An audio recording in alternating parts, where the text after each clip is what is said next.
Yes, sir. Go ahead, though. Go ahead. I just want to get a seat.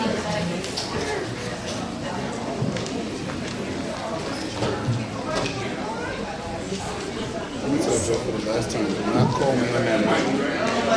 Good evening, everyone.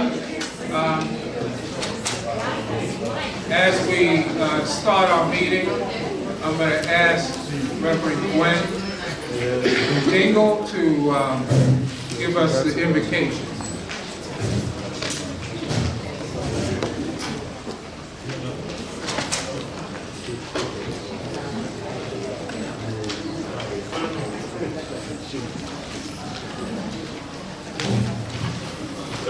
Please do not continue to walk past this way. Good evening, Once you everyone. come, you can't go back that way. You're going to have to Can go you through just the look front, at your okay? neighbor and say, I'm glad you're back?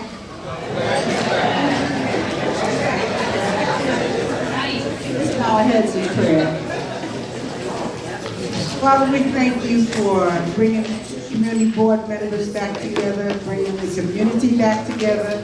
We thank you for the summer that we had, but most important, now we're here to start another year.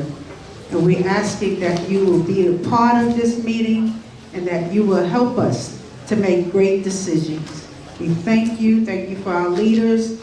Thank you for everyone that's going to go out and vote on Thursday. We thank you, Father, because we know that we have to do what we have to do. In Jesus' name we pray. Amen? Amen. Bless you. Thank you, Pastor Dingle. So just a couple of housekeeping things. The first 3 rows are for board members, so if you're not a board member, if you can please leave the first 3 rows. Also, members of the public, if you are going to have any questions or during the community announcements, we need you to fill out a card, and the cards are actually outside of the room.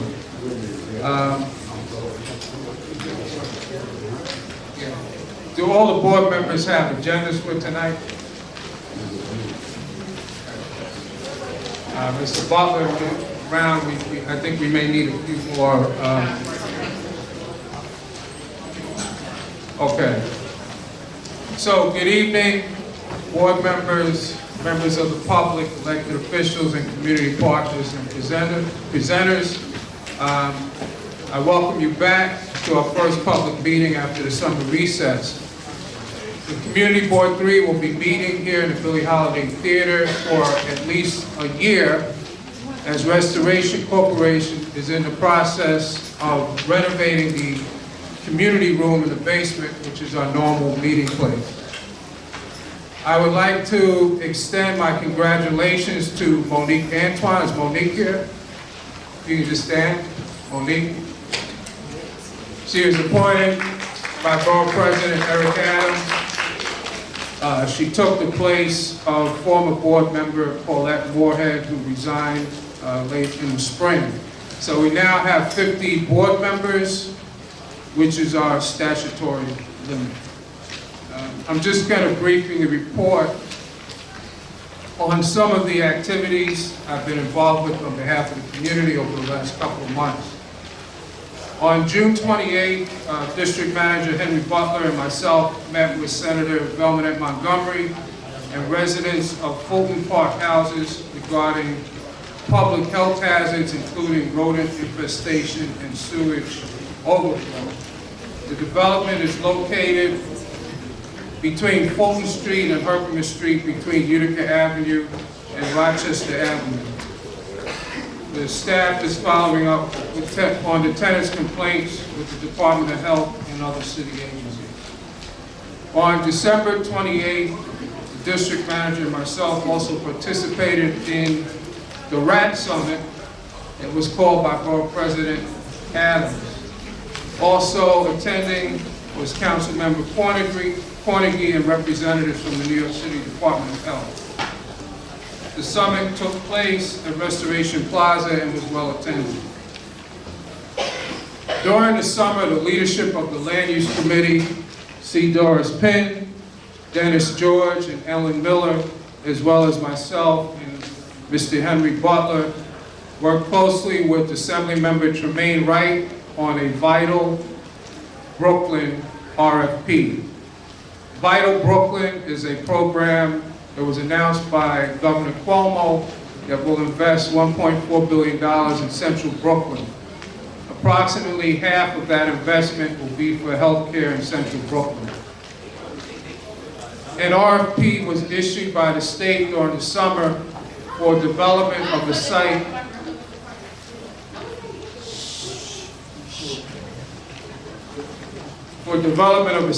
at Herkimer Street between Albany and Troy Avenue.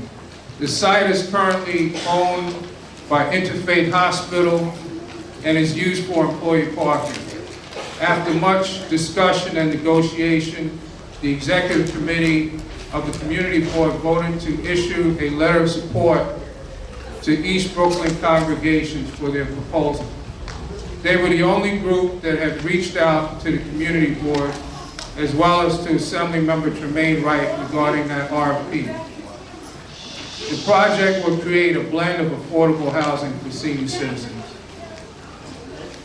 This past Saturday, Mr. Butler and I attended the street co-naming for Archbishop Anthony Monk Sr. Way, which is on Fulton Street between Buffalo Avenue and Ralph Avenue. Archbishop Monk was the pastor of Monk's Memorial Church, but was also a community activist who closed down crack houses and was an entrepreneur who at one time ran a security company. During the summer, the Personnel Committee was active. We met during the second week of August to discuss my evaluation of the district manager. I was greatly aided in the evaluation of the district manager by Dr. Deborah Lamb. And we will discuss the evaluation and recommendations regarding the district manager in executive session at the end of this meeting. Just a couple of other things. Constitution and bylaws. In order to assist the existing Constitution and Bylaws Committee in completing its work, I'm asking the Executive Board, which are all the elected officers, the chair, first vice chair, second vice chair, treasurer, and secretary, to become members of this committee. And lastly, committee assignments. I think there are a few new members. We have, I think, 6 new members, so there are just a couple who have not yet put in a request for committee assignments. If you could please email Stacy Ruffin, who's the board secretary, Mr. Butler, and myself, as I'd like to have the assignments for all new members by the end of this week. Lastly, I just would like to ask if everyone here could keep Brenda Freisen and also Dr. Geronimo Williamson in your prayers. They're both facing very serious health challenges. So, with that, I'm gonna read off the agenda, and we're gonna get moving on the agenda for tonight.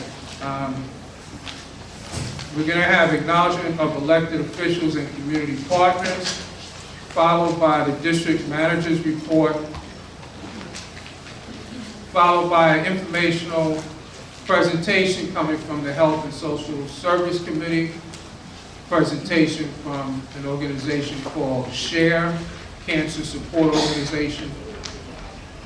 We have one public hearing tonight, also from the Health and Social Service Committee and Housing and Land Use Committee, from an organization called Communal Life, to be followed by community announcements, roll call for attendance for community board members, committee updates and resolutions, chairperson's report, personnel report, which is going to be in closed session, acceptance of the June 25th minutes, and adjournment.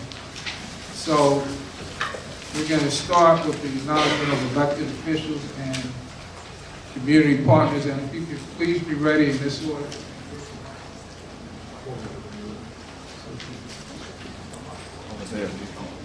Okay, so in this order, we have Shakti Robbins from Senator Montgomery's office, Naomi Hopkins, from Assembly Member Jermaine Wright's office, Councilmember Cornegy. Is he here? Okay, so we'll put up Councilmember Cornegy first. Shelton Jones, Ola Alabi, and Stanley Banks. Testing 1, 2. Good evening, community boys and sound performance. No, definitely not. But I do want to say that, today we had a big press conference around this K2 epidemic that we're having in Bed-Stuy. Now, it's on the northern end of Bed-Stuy, and it hasn't filtered over here, but it's a real serious epidemic. We had 5 people overdose this past weekend. Many of you may have seen the effects of it, and people are just kind of out laying in the street. And so a coordinated effort between my office and the community and NYPD has resulted in bringing the numbers down. As of May of last year, we had a real spike. We had 25 people overdose at one time, and then prior to that, 33 people. In Connecticut over the weekend, we had 60 people overdose on K2. And they asked me today what I thought the differences were between Connecticut and here, and I think that because we have a collaboration between NYPD, the community, and the electeds. And what that results in is that NYPD, for once from our perspective, is not targeting the end users. So we're not going after enforcement on those people using the drug. The dealers, the salespeople, the manufacturers, and the distributors who we concentrated our efforts on. So the numbers are down based on that. So we have the community who's reporting, who's doing these sales now anonymously, and we're able to go get people. As a council, what we did was we targeted enforcement around businesses. So we were shutting down businesses that were selling K2 illegally and not victimizing those people who needed help. And what we're doing now is making sure that the services are available in the area to support people who may be having substance abuse issues. And so we're going out on the street really trying to help people, not arrest people. And what that's done is brought the numbers down, believe it or not. It sounds counterintuitive, but it's not. When you show a degree of care and concern, it actually is helpful in the community. So although 5 is way too many still, we have 33 in May. So there is a coordinated effort. I ask that the community continue to report and call and call and call. When you see somebody who may be acting in a way that suggested that they're using something, make a phone call. Make a phone call. And just lastly, before I go, and before I introduce my staff, I want to say that we have a building, because we have also the second thing that's a real huge problem is mental health in the community. So if you leave here and go 2 blocks away, you can find somebody who seems to need mental health. Or if you're like me, somebody in your family may need mental health, but that's for another time. But if you leave here, you can see people who are diagnosed and undiagnosed who are not being treated. So I put in a bill for a 3-digit number that you can call when you're recognizing somebody, not the police department, but a 3-digit number that you can call for mental health. And that seems to be getting some legs in the council and in the administration to be able to make a 611 or a 711 call and have emergency services that are mental health related solely come out and be supportive of people in our community. So again, not to victimize them in a place to have negative interaction with the police who may not necessarily be prepared to deal with somebody with a mental health issue, who's not violent, who's not going to hurt anybody or hurt themselves, but just needs some help, which is what we're seeing mostly of. So when you hear about that bill, you can be supportive of that. I think it's important to have an emergency number. Some people don't want to call that long hotline number. I know for me, if I'm in a hurry and I see somebody and I want to do my civic duty, give me 3 numbers to do it with. not a whole bunch with a whole bunch of questions, so I can anonymously call a 3-digit number to report someone who may be in need of mental health services. So we have a whole bunch of new services that we're offering in my office in collaboration. I'd like for Jackie Williams, who's a new person in my office, Sarissa Phillips Singletary, and also Sean Francis, who is in my office, are here. So you may see their name, hear their name, but I wanted to be sure that you could put a name to the face, and Jackie Williams. Oh, they say you can't see the lighting is bad. We're supposed to stand up there, that's why. While they're moving, there are plenty of seats, so everyone's standing in the back. There's plenty of seats. Good evening, everyone. My name is Jacqueline Wright Williams. I am new to Councilmember Carnegie's office. My position there is office manager, and I'm happy to be part of this community. I look forward to getting to know each and every one of you. Feel free to call the office. When you call the office, I will be the person behind the voice, so you can see the face now, and you can attribute it to the person you'll be speaking with. Have a great evening. Thank you. Good evening, my name is Sarissa Phillips Singletary. I'm Chief of Staff to Councilmember Robert Carnegie. Just wanted to say hello and thank you for being attentive to us this evening. And our services we offer, we have Tuesday, every other Tuesday of the month, we have a general law who helps with housing issues, any tenant issues that you may have. You can call the office and speak to Jackie to make an appointment with Ken or office. We also have immigration on Wednesdays and Thursdays, every second and fourth Wednesday and Thursdays of the month. Luz Moreno is the person you speak with. She's there every Wednesday and Thursday. You can make appointments with her directly at CUNY Law. And also we have tenant support every other Friday of the month. And our office, as you know, is right across the campus at 1360 Fulton Street, Suite 500. Thank you. Good evening, everyone.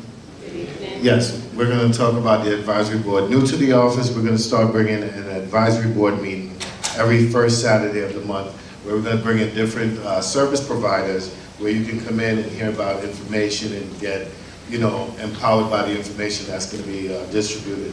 One thing we did forget, we have a lactation service office upstairs that's open to the public. Anyone who wants to come up and use it, the mothers are free to come there and use it. We're open from 10 to 6, Monday to Friday. My name is Sean Francis. I'm the constituent liaison. I'll be seeing you guys throughout different events, and this is our team. And I must say thank you for welcoming us tonight. Thank you.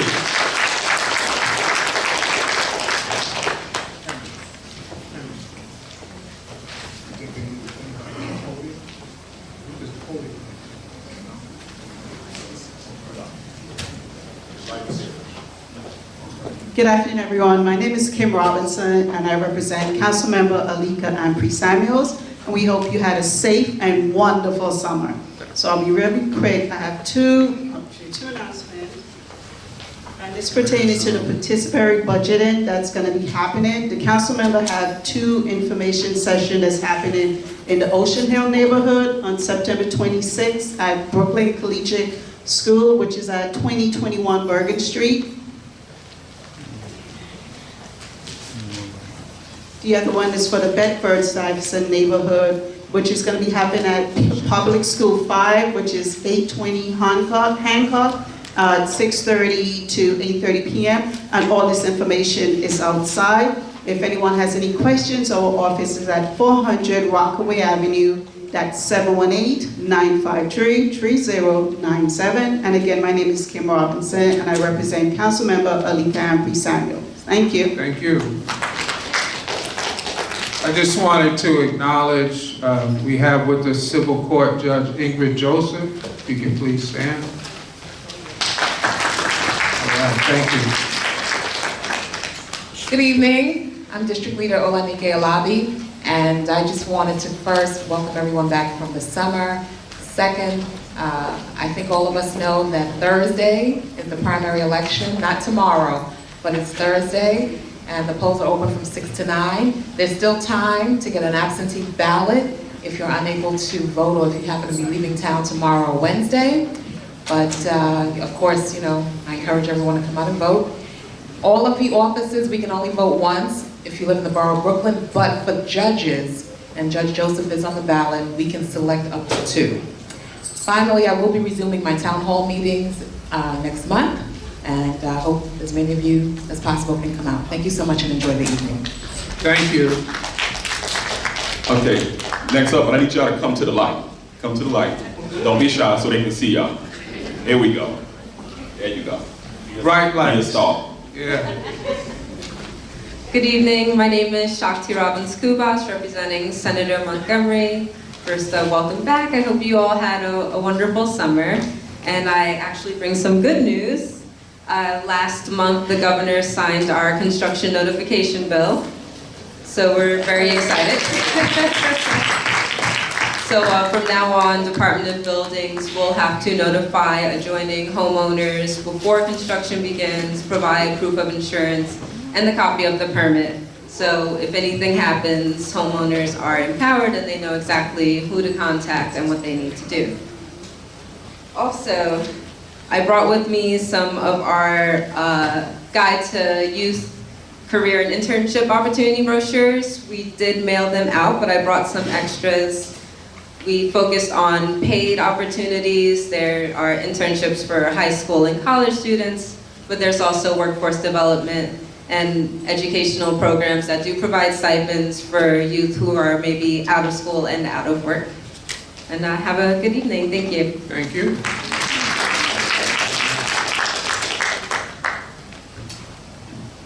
Next. Good evening, everyone. Good evening. I'm Naomi Hopkins, Chief of Staff for Assemblymember Tremaine Wright, who sends her regards to everyone assembled here today. Shakti from the Senator's office already mentioned our successful bill, 85823, which was signed by the governor 2 weeks ago, so I'm not going to repeat that, but our office is still very excited about it as well.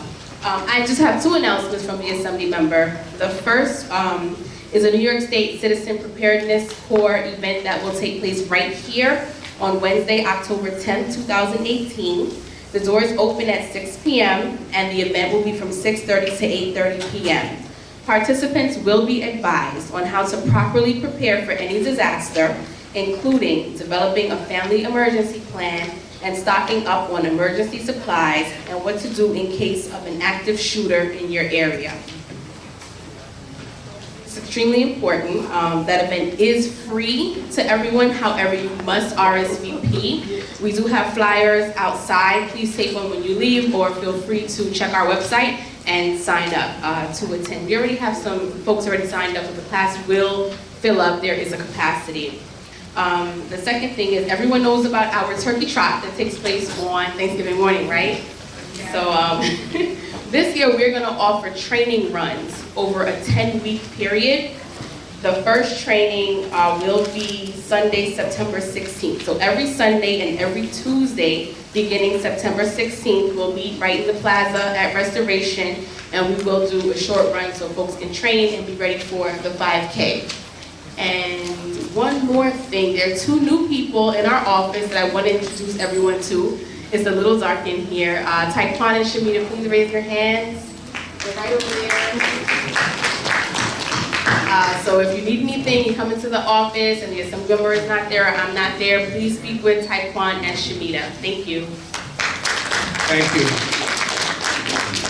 And please be ready. This order, Shelton Jones from Brooklyn DA's office, Stanley Banks, Elizabeth Adams from Councilmember Levin's office, and Police Officer Charles from the 79th Precinct.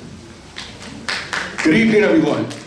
My name is Shelton Jones. I work with the Brooklyn District Attorney's Office, and I bring you greetings from District Attorney Eric Gonzalez.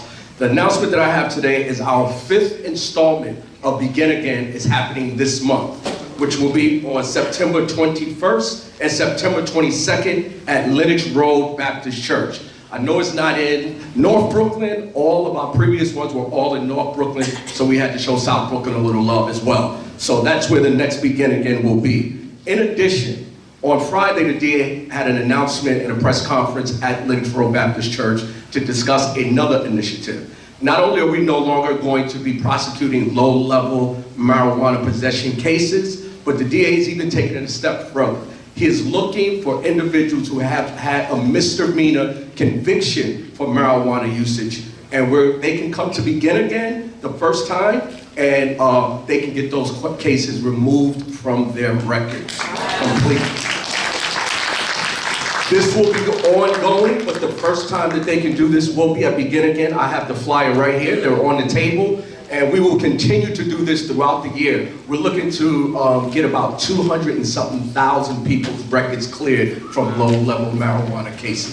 That's the number we're looking for. So again, you can follow the DA on Twitter at BklynDA. That's our Twitter handle. You can also go on our website to find additional information out about Begin Again. That's www.BklynDA.org. Again, that's www.BklynDA.org. Or you can also call our Action Center, and that number is 718-250-2340. Or you can call me. My number is 718-250-3146. I'm in the field a lot, but if you leave a message, I promise I'll return your call within 24 hours. Please Begin Again, get the word out. We're really trying to give young people the opportunity to start all over again and make a difference in their life. Thank you, God bless. Have a great night.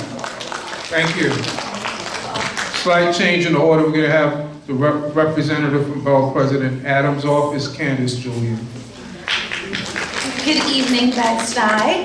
Again, my name is Candace Julian, your liaison at the Office of the Brooklyn Borough President, Eric L. Adams. I hope you all enjoyed the summer and are looking forward to cooler months like I am, and some snow. As always, please be sure to pick up the Borough President's Message of the Month on the table outside. It's filled with what we've been doing all summer and the upcoming events, like very important and fun. This Friday will be at Bridge Street Development from 1 to 4 p.m. for Karaoke Platinum Edition. So if you like to sing or just want to participate, come out and support, please do so this Friday, 1 to 4 at Bridge Street. Also, we all know and love the community board, but there's another board that needs some love and attention. The Department for Youth and Community Development operates a neighborhood advisory board. And as Ms. Stacey Ruffin can attest, BYCD receives millions of dollars from the federal government for anti-poverty programming, literacy. So we really need some folks to sign up to serve on that board. I did leave some applications on the table outside, but you can always contact me at my office for more information on serving on the Neighborhood Advisory Board for DYCD. And my phone number, if you're a parent or just a community advocate that wants to see more money coming into the district, is 718-802-3981. Thank you. Thank you. Stanley Bank. Yeah.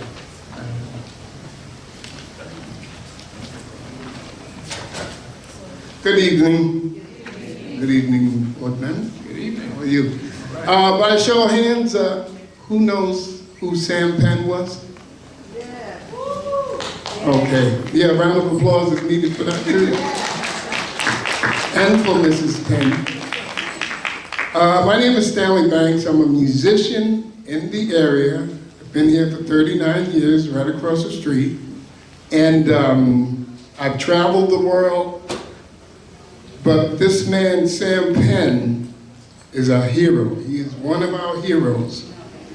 He's one of the gallant three. You know, G2 we used to see in Alvan, and Sam has done so much for the community, but one of the great things he's done is he started a jazz club called Jazz 966. I'm sure a lot of you know of it. If you don't know of it, you want to know of it. It's 966 Fulton Street. That's a Fort Greene Senior Citizen Center. And he founded that back in, is it 45 years ago? 45 years ago, he founded that for the community. That's worth a round of applause. 45 years ago. But he started this jazz club upstairs, and so many musicians have worked there. And I'm part of an elite group of musicians, and I'm proud to say that I'm gonna host a benefit gala at 966, wherein I'm gonna have close to 80 musicians and vocalists, top musicians from all over New York. It's gonna be Friday night, September the 21st. You wanna write this down. Friday night, September the 21st, I'm gonna leave the flyers outside. You'll see Jazz 966, and on the back, you'll see some of the artists that are gonna be there. I have personally called them, and they have personally said they will be there. they all had something nice to say about Sam. Sam was a loving person. He was a giver to the community, but it's amazing because I called close to 80 people, and everybody, even the people that were working that night, they said, you know what, I'd rather be there with Sam. So I hope you can make it. I'm gonna leave some of these flyers out there. If you don't make it, don't let somebody else tell you about it. I'm telling you, it's gonna be a good one, all right? See ya. Thank you. Stanley's very humble. He's also one of the world-renowned bass players. Been playing with George Benson for close to 40 years. Stanley Banks. All right, Elizabeth Adams in Councilmember Levin's office. Good evening, everyone. Good evening. My name is Elizabeth Adams. I just wanted to introduce myself. I'm new to Councilmember Stephen Levin's office. Feel free to reach out with any questions or feedback. For Council District 33, North Brooklyn. My email address is E as in Elizabeth, Adams, ADAMS, @council.nyc.gov. And I have a couple quick updates for folks tonight as well. So first, on litter baskets. So we just put in we put in a request for a few more litter baskets around North Brooklyn, one on Nostrand and Marcy. We're looking for any other ideas or requests or where there are not litter baskets that there need to be. Feel free to shoot me an email or call our office. That's the North Brooklyn area or part of the district. And second, we just kicked off participatory budgeting for our office as well. We'll have more info to share when we schedule our sessions and meetings. We want your ideas. Really want to make it as participatory as possible. We wanted to put that on everyone's radar now to start thinking about what we need to do for the district. Last year we got planting more trees in Bed-Stuy was one of our big ones. We had some great ones, books, lots of things. And then lastly, a bill that we've been working on for a long time, Introduction 157, known as the Waste Equity Bill, passed and the mayor signed it. It's very exciting. And what that bill does is it restricts permitted waste transfer capacity in overburdened districts. So in North Brooklyn is one of those areas, South Bronx, Southeast Queens, where we've been doing much more than our fair share of waste transfer for a long time. And so really tackling some of the pollution, asthma that we see in those neighborhoods because of that. So very exciting. It's been a long time coming, big win. Yeah, that's all I have for tonight. Thank you all very much. Thank you. Police Officer Charles, followed by Jamila Pringle Fines from the Mayor's office. Good evening, everyone. First of all, thank you to Community Board 3 for allowing me to address this community in this beautiful theater. I have one announcement to make this Saturday, September 15th, on Myrtle between Marcy and Nostrand. We have our 4th annual Detective Lewin, Detective Ramos Community Day. It's in honor of the 2 cops that were killed on December 20th, 2014. And it's a good day for everyone to come out. There's a lot of different services out there. Everything is free. We're going to have bouncy houses, rock wall, basketball tournaments, a lot of activities for your children and for the community as well. So once again, that's September 15th, this Saturday. All right, thank you. Thank you. While we're waiting for the next speaker, I just wanted to acknowledge Judge Betty Staten, President of Brooklyn Legal Services. Judge Staten.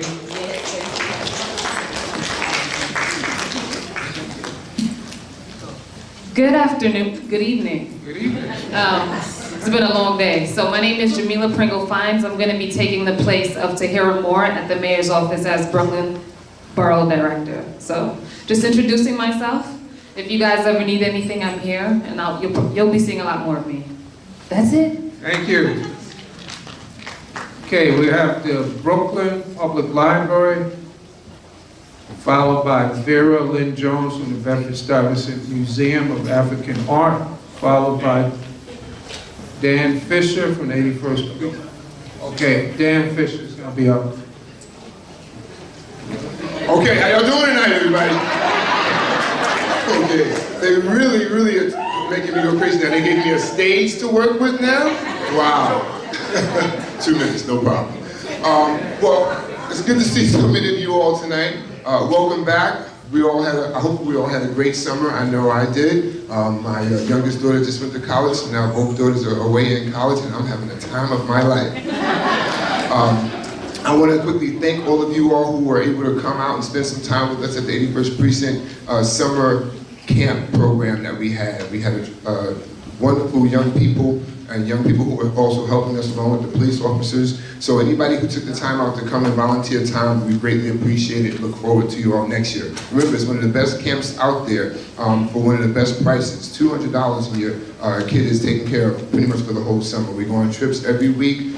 We feed them tremendous meals. Trust me, I know, our budget shows it. And we have a really great time, and they benefit from it as well. So I just want to let you know that our general meeting is tomorrow. You know, it's always the second Tuesday of the month unless there's something super major going on. I do know that tomorrow's 9/11, and we will have a moment of silence for that. But our general meeting is tomorrow at 7 p.m. at 1958 Fulton Street, the Multi-Service Center. You all should know where it is by now, right on Fulton between Ralph and Howard. So I look forward to seeing you all there. And just to give you a kind of a bird's eye view of our big ticket items coming up in November, our annual Thanksgiving Day dinner for seniors. We'll have that on Tuesday, November 20th, a location to be confirmed. Our Christmas concert will be Saturday, December 15th. Same thing, we're showing up all our locations, but I want you to put your placeholders in there for the date. And our children's Christmas party, which will be on Saturday, December 22nd, and more than likely that will be at IS 320, I still call it IS 324, but it's the junior high school on Gates Avenue between Stuyvesant and Malcolm X.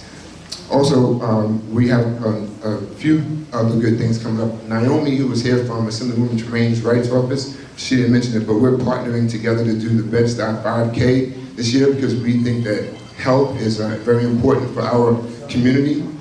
So it's a walk, run, and we love for you all to come out and join. We're gonna, as she mentioned, we're gonna have some practice runs and exercise sessions beforehand, so we'd like you to be a part of that on Thanksgiving morning. It's going to go from the 79th precinct to the 81st precinct. And that's, my time is just about up. But remember, you are the most important person to yourselves, and together we can make our community the best community ever. It already was great, we're going to make it better. So again, I'm Daniel Fisher, the President of the 81st Precinct Community Council, and I look forward to seeing you all tomorrow night. Thank you, Dan. Stephanie Zitterman, followed by the Brooklyn Public Library. Good evening, thank you. How is everybody? Hope you all had a great summer. I'm here making a quick announcement about the Age Friendly Neighborhood Initiative. We're going to kick off this year's season in September 23rd through the 29th with Active Aging Week. It's a national celebration to make sure that all of the people in the audience and in our community, 58 years of age and older, how many people are 58 years of age and older? Come on, tell the truth, tell the truth, tell the truth. Okay, can focus on our health meeting in the fall. So we're gonna kick off here at Restoration Plaza with chair yoga and line dancing. Come get your giveaways. That will be on Monday the 24th, followed by Aqua Zoomer at the Bedford Y on Tuesday. Wednesday, we're doing a healthy cooking demo at NEPCO, which is on Wednesday from 3 to 5. On Thursday, we're gonna have a little fun, do a little sip and paint over at the new Skull Restaurant on Lewis Avenue. And then we're gonna close the activities on Saturday, September 29th at Weeksville with a health and beauty expo. So come get your makeup on, your skincare, everything that you need to preserve yourself into the next stage of your life. So please share this information with your block associations, your parents, grandparents, whomever. This is what the flyer looks like. It's outside. And on the back is the full schedule. Thank you very much.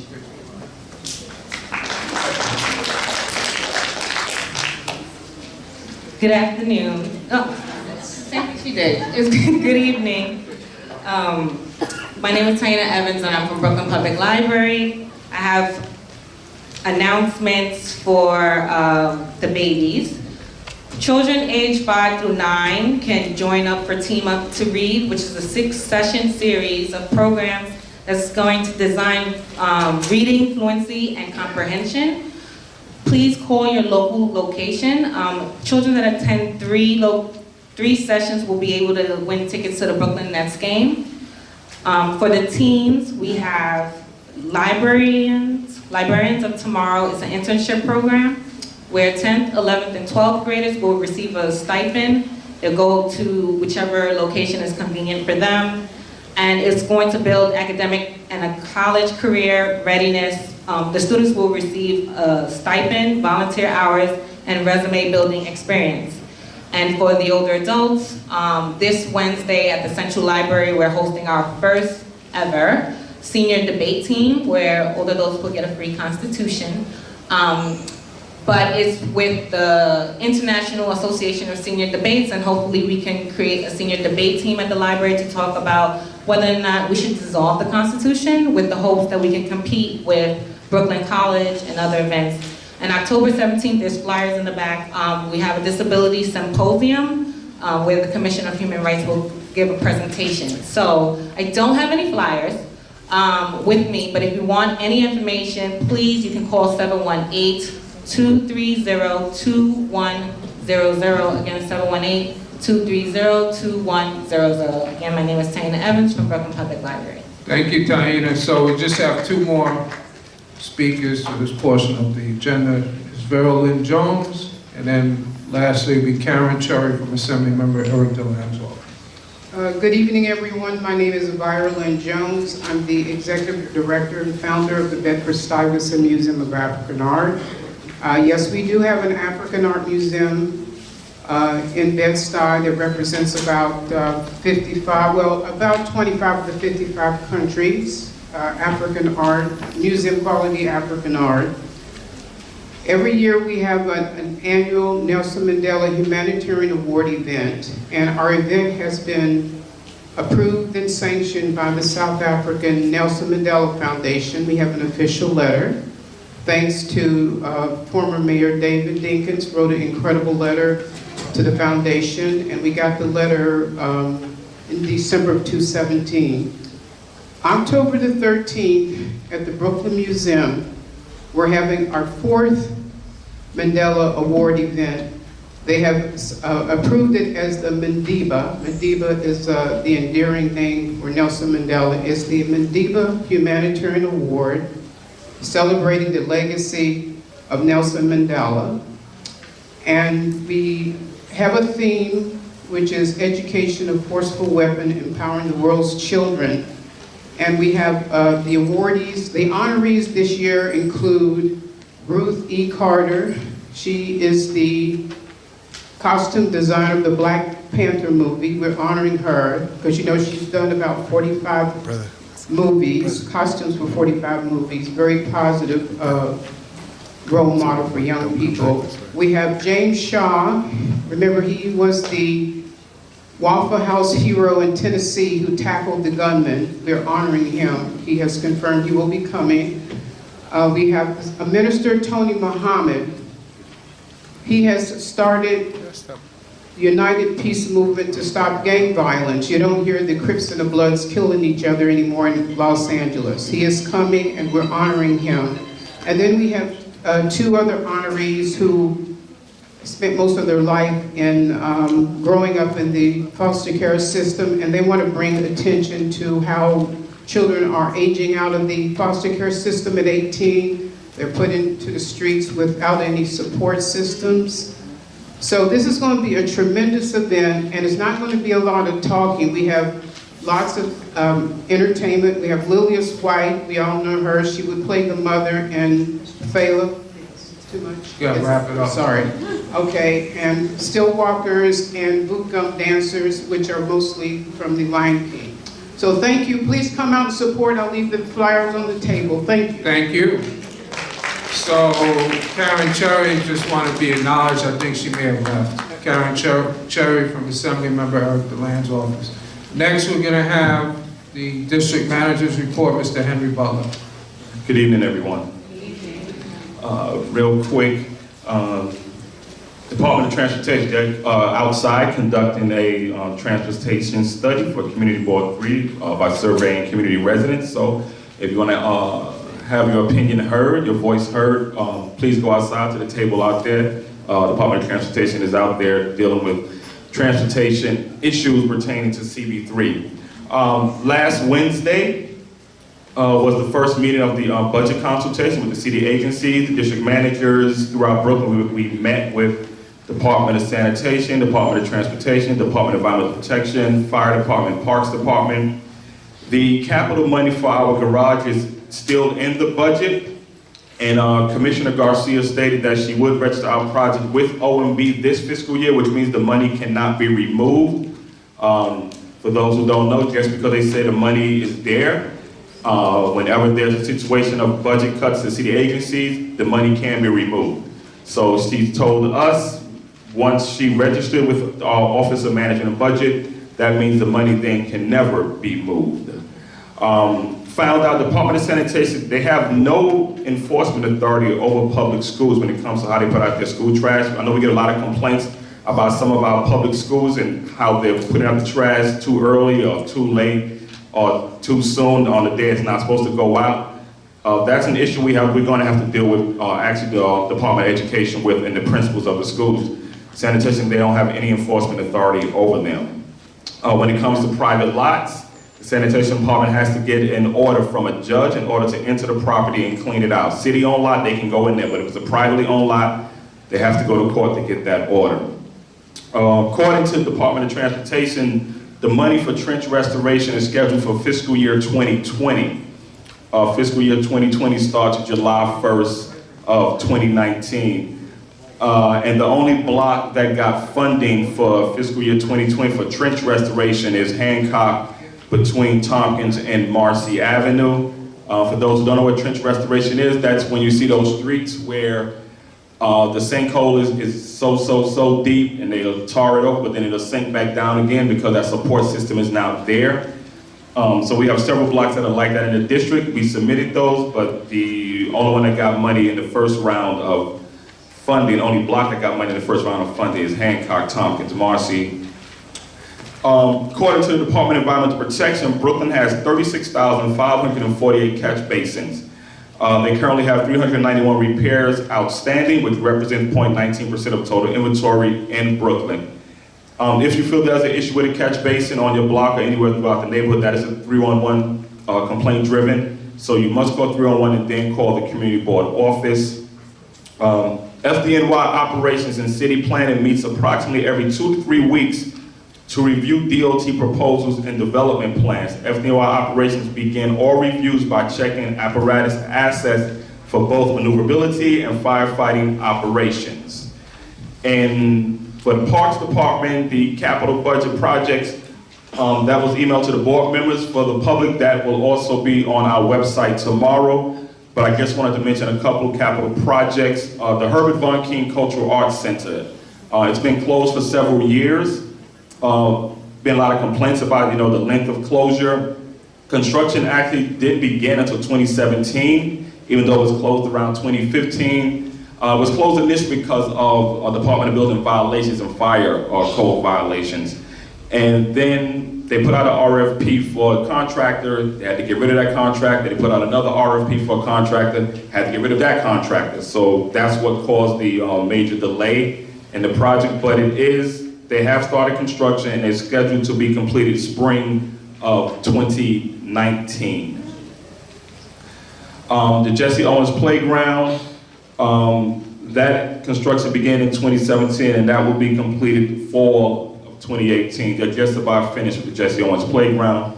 The Fulton Park Comfort Station, that also began fall of 2017 and it's to be completed spring of 2019, the Fulton Park Comfort Station. We have several other capital projects, park projects. As I stated, I'll put those on the website for the public to see. The last thing I want to mention is everyone has this package with all the flyers and everything that are in there. There's one particular flyer that I wanted to bring to everyone's attention. It's the Stars Dance, the 9th annual Stars Dance of New York. I wanted to mention that to everyone. Why can't I mention that? This is the 9th year of it. Past winners have been Judge Betty State. Can you stand, Judge Betty State? That's a past winner. All right. Councilmember Tish James, Councilmember Lori Cumbo, Restoration's own Coven Granum. So we want to continue that Brooklyn domination. So this year, your district manager will be participating in the Stars dance this year. Yes, I will be dancing. Next month's meeting, I'll have a little demonstration for you. Next month's meeting, I'm still getting in shape. And that concludes my report, district manager's report. Thank you very much, Mr. Butler. So we're going to move on to the informational presentation, introduction. We're back to begin our year again for this community board in the community. Here to give us an informational presentation is Desiree Walker, and she's from SHARE, which is a cancer support organization. Desiree?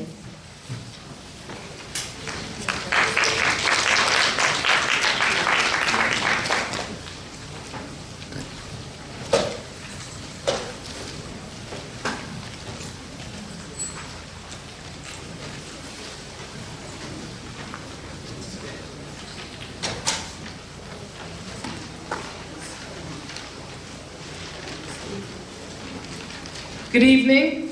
Good evening. It is an honor to be with you, and I won't say all the things that you've all talked about this summer. I am representing the organization SHARE, dedicated experience support for women facing breast and ovarian cancer. And we, the organization is located in Midtown, Manhattan.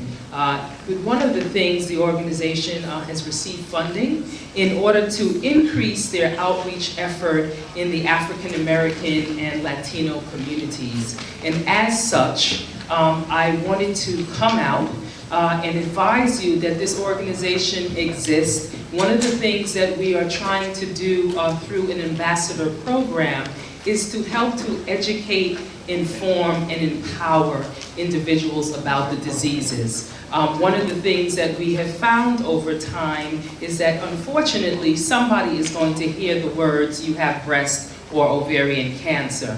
And at that time, that is not when you want to try and learn about the disease, because I like to say that's like trying to drink out of a fire hose, and it's rather difficult because there's so much to learn at that point.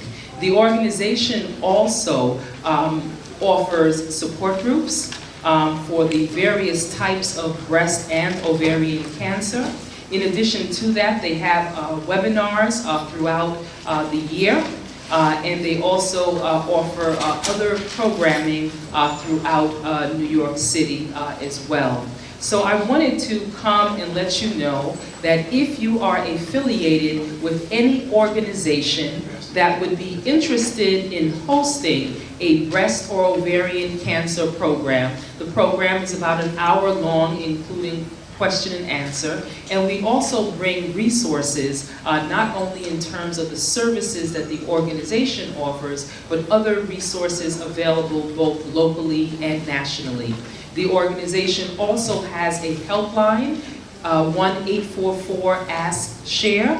And that number you can call and speak to anyone. You don't have to be diagnosed with the disease, but you just want to have more information and know what resources are available. You can call that number and learn more. So it's for family, friends, healthcare providers, etc. So again, if you are interested in potentially offering a breast and ovarian cancer presentation to any organization you're affiliated with, let me know. I'm sitting here on my right, and so I will definitely give you my card and give you more details. I thank you for your time, and I just wanted to say, although the organization is focused primarily on supporting women diagnosed, it's important to know that male breast cancer does exist. And many of you may have recalled that Richard Roundtree, the original Shaft, had come out and talked about his diagnosis, as well as former NFL player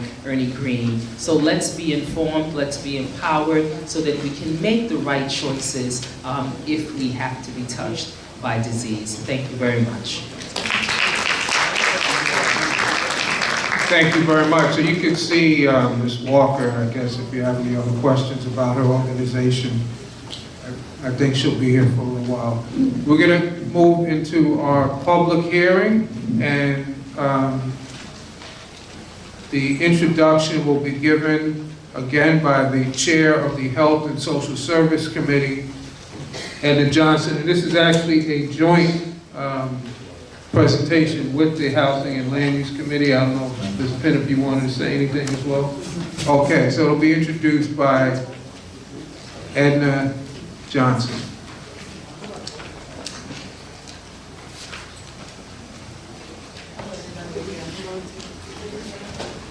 Mic's off.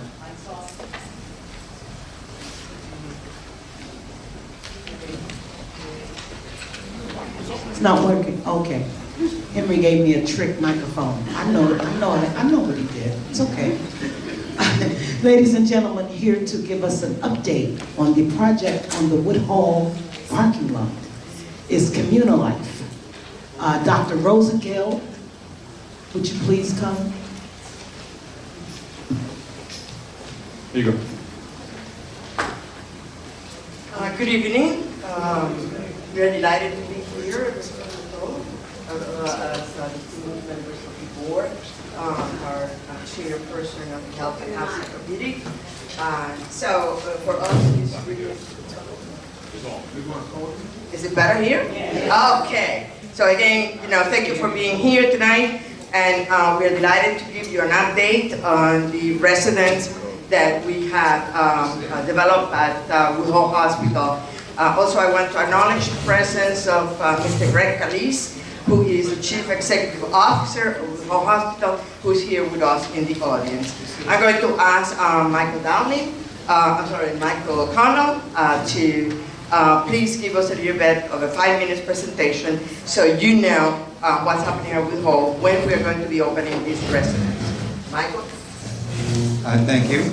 Could we go to the next slide, please? Someone's there? Okay, no one's there. So, so the Woodhall project is 89 units. It's located on the campus of parking lot on the edge of Woodhall Hospital. There we go. So it's at the corner of Throop and Park Avenue. Please, next slide, please. And that's a rendering of it. If you go by that area, you'll see something looking somewhat similar to this, emerging at this point, and it's at its full height, about 90% complete. Next slide, please. 5 minutes. So I think a couple points. One is that the building is entirely studio apartments. It's 89 units, and 54 of those are for individuals living with mental illness that we're working in cooperation with Woodhall Hospital to provide residences for. Those are all supportive units, and they're not available through application. The other 35 units, however, are available through HPD's application process. There are basically 2 classes. We get out of the way of this. There are 2 groups. There are 8 units for people up to 50% of area median income, and 27 for people up to 60% of area median. You can see the figures there. We have been broadly advertising this. We have the next slide, please.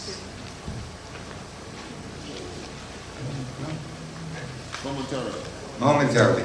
So many of you are probably familiar that the lottery process is very, very formal with HPD. There's a required advertising period, and there's a process for doing the actual lottery itself. So 18 of these, and there's also a set aside for the local community. So 18 of the 35 units are for Community Board 3. We commenced last month doing outreach, advertising, and are continuing to do so. We have already outreach to 60 organizations or individuals, and we're continuing to do that. In the packet, everybody, many of you picked up with the committee meetings on it and so forth. Within all those notices within it, you'll find the advertising flyer for this development, which provides additional detail and critically indicates where people can get applications so they can be involved in the lottery and potentially get one of the apartments. The primary place is nyc.gov Housing Connect. That's a place where you can access the application and do an online application. And in addition, there's information here demonstrating how you can get a paper application. The entire lottery process is electronic, so if somebody does put in a paper application, we have to, under supervision, type it into the city's database, and then they do all the actual maneuvering and selection within the database. We're not actually directly involved with that. Okay, I think that's the slides. Is there one more? I think there is. Okay, so timetable. Very important if you know somebody who's interested in applying, or if you're interested in applying, the applications have to be received by October the 16th. So that's 5 weeks from now. It's a bunch of time, but it's one of those dates that once it passes, it's over. So the lottery itself will happen towards the end of October, beginning of November, after which Communal Life will be given information and we can start going through the initial selected folks to see whether they meet the various qualification criteria. And that's just a process that goes on and on and on until we get to the full numbers. I'm doing it. And so in the last part of the process is that we expect to start signing leases and moving in community residents by the beginning of December, by which time the building will have its certificate of occupancy, and we'll just continue again with that process until we've filled all of the units. Thank you. So just for your information, the city charter requires that we have at least one public hearing or meeting, so this is a public hearing. There won't be any vote, it was informational. So at this time, if anyone has any questions, I guess. Robert. Where's the mic? Over here and over there. Mr. Acker, we have one. We have two mics. Yes. And if you could please give your name when you ask your question. Thank you. Good evening, Stephanie Zimmerman. There are thousands of people who are on wait lists for affordable housing in this area, and I see your period of reviewing applications is about 2 months. What is the size of your team, since there's only 18 units available for our community board? What's the process going to be to eliminate so many people that are going to apply? Especially since you said you've already reached out to about 60 organizations. Thank you. And thank you. And we've already received requests for over 300 applications, and we have no idea how many people have done it electronically. So first of all, the city does not give us thousands of applications to review. They go through and they do an initial selection randomly or through some process they have, and we evaluate those. And then if we don't have enough qualified people, they give us the next bunch and so forth. So even though the city's system has tens of thousands of people in it, we will only get so many at a time. Communal Life has several hundred employees, and we will be using our own staff, plus we need some additional temporary folks to help with administratively. But we do affordable housing, and we're very experienced at doing the actual evaluation of applications against criteria. Just a quick follow-up. Are the applications, are you getting them from HPD? Is that where they're coming from the city? Yes. The form of application is from HPD, and it's hosted on their website. Again, we don't actually have any of them. They all have to be submitted. They don't get mailed to us. We don't touch them until they go through. Okay. Any other questions, comments? Wait for the mic. If you could please give your name. My name is Derek McDowell, and I'd like to know what are the what supervision will be given to those who are placed by the hospital? And what kind of support services? We have case managers within the residence. By the way, Community Life, we have over 1,700 units, and many of these are supported housing, and we provide case management and supportive services to this individual who basically will be able to live independently. They will continue to receive their medical services at Woodhull Hospital, whether they're physical health or for follow-up with mental health issues. We are not a clinical program. Basically, this is supported housing where we have case managers who will help the individuals, to continue to do their living in the apartments. Will there be additional security? Is there some sort of... I'm glad that, thank you very much for asking that question. We will have security 24/7, all around, 24 hours, 7 days a week. Question in the back. Someone in the back with their hand raised.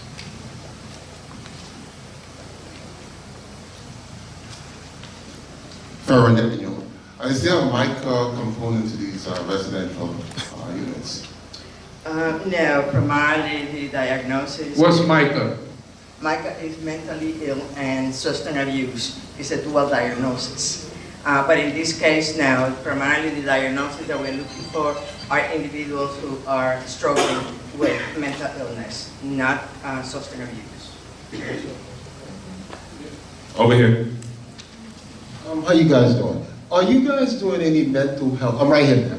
Are you doing any mental health training? Because I was on a website today trying to log on, because we do have that in our family. So what date would you have it, and do you host it at Woodhull? And my next question is, you have a lot of construction being built over there. Every time we call to try to find out what's going on, we run into a difficult thing. Is Dasney still your CM that's handling all the bids? So that's a two-part question. One about the mental health classes for families, and the next one about the construction at the work that's being happened. Thank you.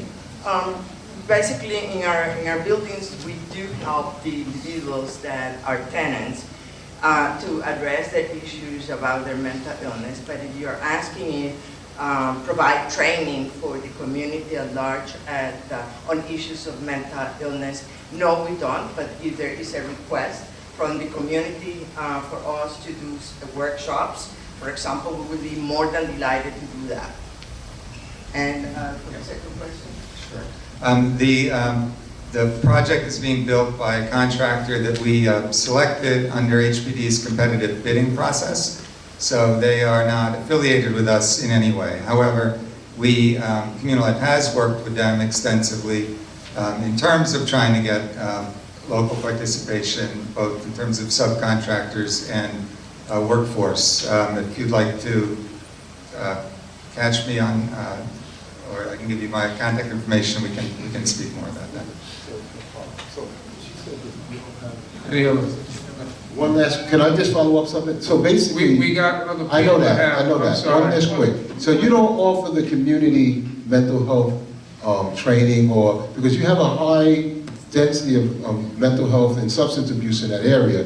So I was just kind of wondering, would that be something that you think about in the future? Well, we are very fortunate to partner with Woodhull Hospital, who has a first-class department of psychiatry where they have outpatient and inpatient services.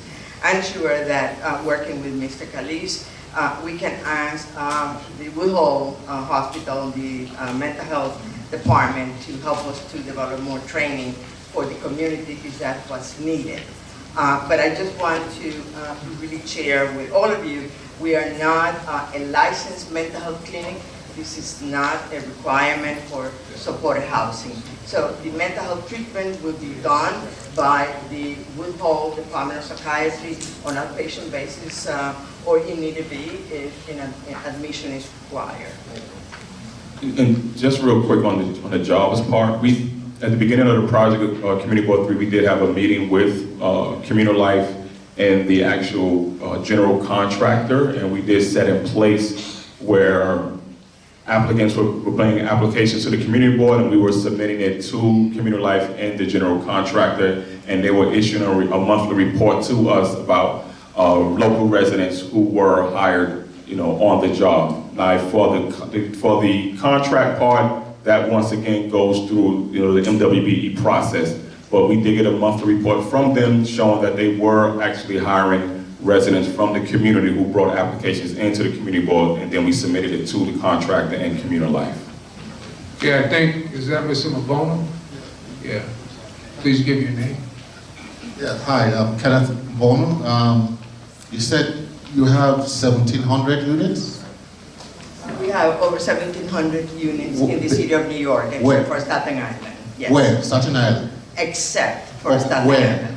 City of New York? In all over? We are in Brooklyn, we are in the Bronx, we are in Queens, and we are in Manhattan. Here in Brooklyn, we have Scarside Apartments, and also we have a residence for 60 studio apartments on Rockaway Avenue. But yes, we are in Brooklyn, and we have a lot of Scarside apartments for persons living with mental illness, or also a Scarside apartment for persons living with HIV/AIDS. Okay, thank you. You're very welcome. Any other questions? Okay. One more, just one more. Last question. What is the criteria for the candidates for the 18 units? So, in addition to living in CB3, what other criteria exist? They're very, these are low-income housing tax credit units, so they're just the standard tax credit qualifications. So it's basically tests about income and assets are fundamentally, what are being looked at. Those are the major things. Credit score? No. The only disqualifying factors really are like demonstrated history of arson and some, I don't know. There's a couple knockouts, but otherwise, no, it's primarily about income. Well, thank you very much for your presentation. Thank you so much for having us here. Thank you. We're going to move on to the community announcements. If you could please be ready in this order. And it's 2 minutes max. Marthana Winbush, where are we going to have, Mr. Butler, where are we going to do this? Do it up here. Marthana Winbush, same.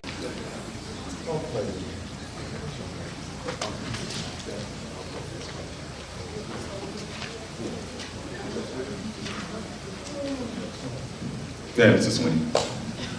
Hello, everyone again. Listen, ladies and gentlemen, on Hancock and Spencer, we had an incident. And I just wanted to let everybody know with Hancock Park, this past summer we had maybe 20 events in the park. And I'm just here to just let everybody know that the park is doing well, despite that. In the last 6-7 years, we didn't have any problems. I just wanted the community board and everybody to know that on the 28th of this month, we're having another performance for children. Halloween Festival will be on the 31st of Halloween. And I just hope and pray that we can get past the incident that we had at our park. But I just wanted to let everybody know that we are trying to make the park a family-friendly place to be.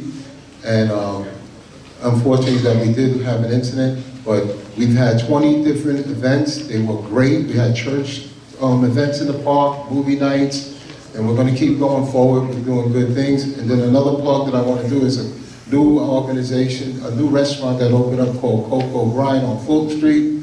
We put some flyers out there. So the main reason why I came tonight is just to let everybody know in the community know that the park, and there's a school there, Pierce Street. We're doing great things there. So please, just spread the word about the Halloween Festival. Their flyers will be through the community board. But I just wanted everybody to know that the park is well. And I'd like to thank Ms. Holloway, even though she doesn't like me doing that. She has hired some young men out of that park who are doing well. And I hope she keeps up the good work. I'm going to send a couple of more young people. And I appreciate everybody for listening. Thank you. Is Marthana Winbush here? Don't worry about that. I'll deal with that. Sam Christie? Okay, and Omar Holloway from Bridge Street Development. Hi, good evening. I just wanted to make you aware of two events that we're having at Bridge Street. On September 20th, we're having a Rent Freeze NYC housing event. This is for seniors and people with disabilities. It's to help you with SCREE and DREE. So if you are interested in hearing more about how to apply for SCREE and DREE, and we will actually give assistance with the application. It will be held at Quincy Senior Residence, that is also Bridge Street Development Corporation, at 625 Quincy Street on Thursday, September 20th at 1:30 p.m. And starting Thursday, September 13th, and from 4 to 6:30, we will have our legal clinic for tenants who may be facing eviction. You can come and walk in and meet with an attorney to get advice, and if it's a case that they could actually help you with. If you are facing eviction, you can come to our office on 456D Northstrand Avenue from 4 to 6:30 p.m. We host this every second Thursday of the month, and it's absolutely free. So please come by, and we have a really outstanding community outreach coordinator who's been helping tenants in the community. So please come by and utilize this resource. Thank you. I think we're done with the community announcements. Madam Secretary, can you do the roll call? Good evening. Babatunde Akwe, Felicia Alexander, Taiwan Anthony, Monique Antoine, Dr. Kim Best,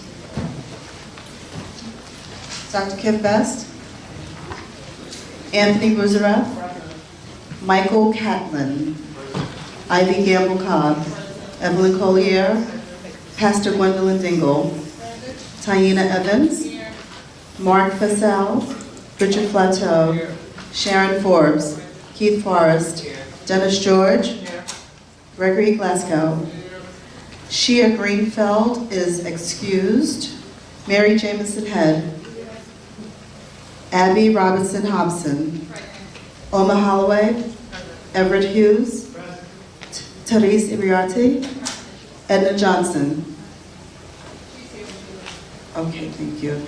Dr. Carleen Johnson, Dr. Deborah Lamb, Marion Little, Dionysia Liz, Hardy Joe Long, Debbie Matthews, Kenneth Mbuno, Ellen Miller.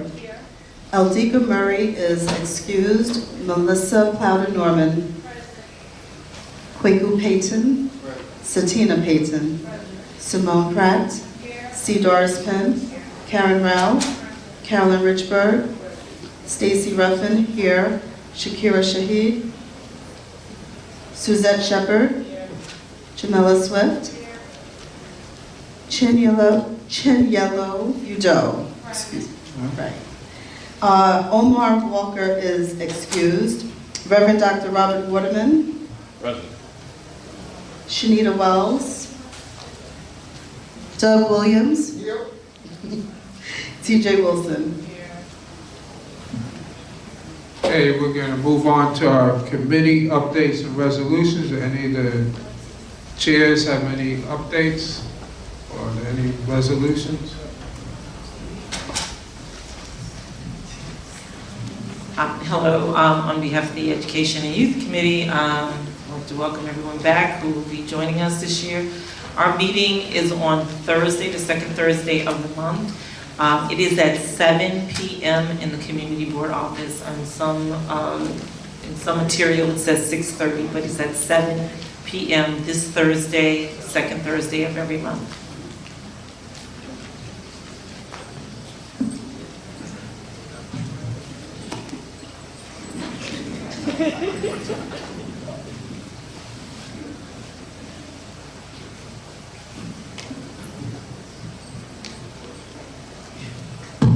All right, good evening, everyone. Good evening. So really quickly, the Economic Development Committee this year will be very, very active. We had a visit from SBS, actually our last meeting, which was last Thursday at 6:30. That's when, so we meet the first Thursday of every month at 6:30 at the board office. Thanks to Keith, we actually had SBS come and present. They'll be doing more presentations actually at our next meeting. So also too, for anyone that wants to come, we are in the midst of planning a economic development conference. So anyone who wants to come, please come and share some ideas with us. So we will include different aspects of what economic development is. So we would just ask anyone who has any ideas to come and contribute to that as well. So thank you. Yes, good evening. This is Doris Penn, Chair of the Housing and Land Use Committee. I just wanted to announce that our first meeting of the year will be on Thursday this week. Next week? Wednesday. What did I say? Oh, Wednesday, I'm sorry. Wednesday, September 12th at 6:30 in the board office. And we're starting off as usual. We will have 3 presentations that night from developers, so come and join us and find out what's going on in the community where housing and land use is concerned. Thank you.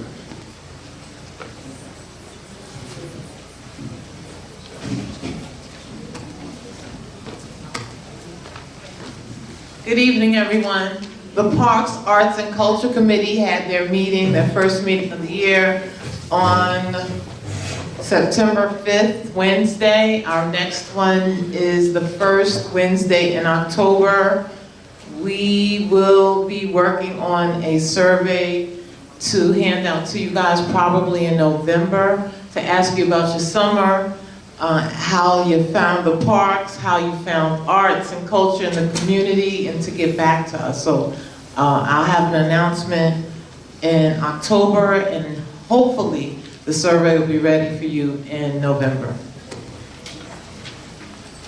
Good evening. Just want to let you know, the Veterans Committee meets on the 4th Wednesday of every month.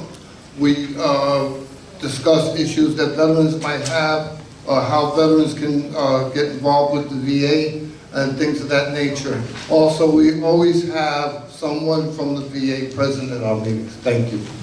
Oh, and the meetings take place the 4th Wednesday of every month in the community board office at 6:30. Good evening. My name is Evelyn Colley. I'm the chair of the Landmark Committee. I wanted to announce that our meeting, Mr. Butler, the weekend, the 17th, I requested the 17th to have a room. Okay, so I selected the 17th, which is the 3rd Monday, because usually we would be on tonight, but the community board is being held tonight. So on next Monday, the Landmark will meet to be announced, location to be announced. I also want to announce that the 375 Stuyvesant, which is the mansion, will be on the Landmark schedule on the 18th. And this is pertaining to developer wants to build a 5-story structure in the back of that mansion. So that will be the hearing. If you care to have an input, write your responses, come to the meeting. That's 1 Center Street. That's where the Landmark will have the hearing on the 9th floor. On the 18th, usually would be in the morning, but they haven't put the scheduled time up yet. So if you have the time to come to give us some pros, if you support it, that's, it's open for that as well. But we're looking forward to seeing you there. Thank you. Good evening. The Transportation, Sanitation, and Environmental Committee has its meetings on the 2nd Tuesday of every month, and that will be tomorrow evening at 6:30 in the Community Board office. You also see people from DOT outside. They have been working all summer to take a survey about transportation issues in the community. So again, if anyone here would like to participate in their survey, answer questions concerning transportation. One of the things we also want you to mention If you feel there are any streets where the street lighting is not sufficient or where it makes you feel uncomfortable, please mention that in your survey. If you're not interested in doing the survey now, you can also take their cards and you can do it online at home when you have time.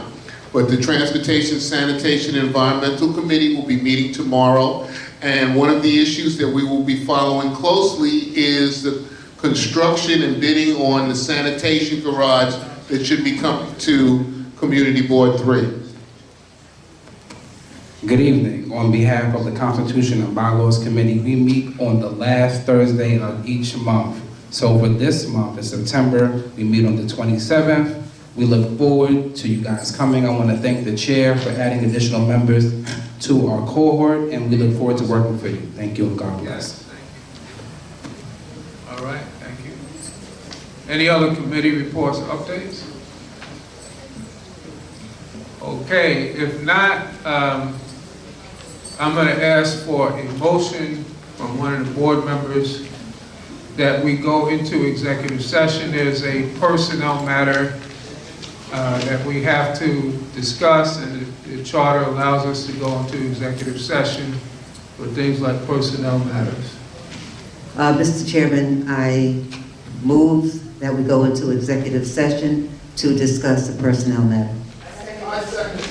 Is moved by Doris Penn, I think seconded by Mr. Doug Williams. We'll have a voice vote. All in favor? Aye. Any opposed? Okay, so I would just ask if the members of the public could please vacate the theater, and also staff members. We will be back to close out the meeting if anyone wants to come back. This will probably last maybe 15 minutes. So,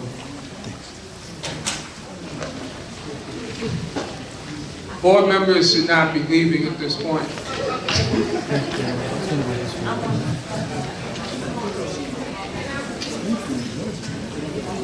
The quorum, you said? Oh. They were staying on this. Yeah, I did. Have a good day, bro.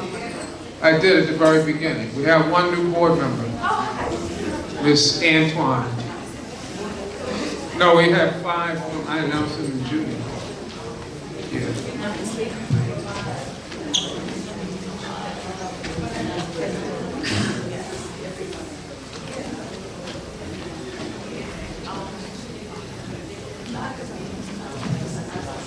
Yeah. Yeah, no, we shouldn't. Yeah, I'm sorry, we were live streaming, so the live stream will also temporarily be taken down. In terms of attendance, we have 44 present, 6 absent, so we have a quorum.